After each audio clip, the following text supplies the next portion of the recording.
Hi hello welcome back to my channel. അപ്പോൾ ഇന്ന് നമുക്ക് നല്ല സിമ്പിളായിട്ട് ഉണ്ടാക്കാൻ വേണ്ടി പറ്റുന്ന നല്ല അടിപൊളി ചട്നീൻ്റെ റെസിപ്പി ആയാലോ. നമ്മൾ മന്തി റൈസിൻ്റെ കൂടെയൊക്കെ കഴിക്കാൻ വേണ്ടി പറ്റുന്ന നല്ല അടിപൊളി ചട്നി കേട്ടോ.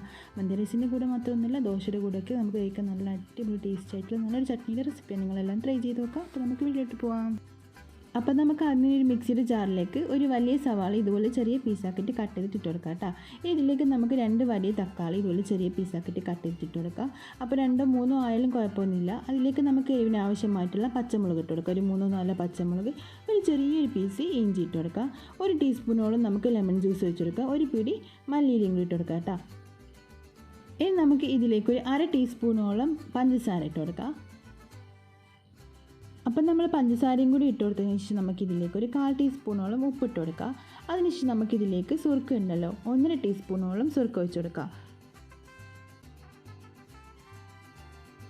ഇനി ഇതെല്ലാം കൂടി ഇട്ടിട്ട് നന്നായിട്ട് നമുക്കൊന്ന് അരച്ചെടുക്കാം കേട്ടോ. അപ്പോൾ ഇതിൽ വെള്ളമൊന്നും ഇനി ചേർക്കേണ്ട ആവശ്യമില്ല. അത് നമുക്ക് ഇതുപോലെ നന്നായിട്ടൊന്ന് അരച്ചെടുക്കാം. നമ്മൾ അടിപൊളി ചട്നിയുടെ റെഡി ആയിട്ടുണ്ട്.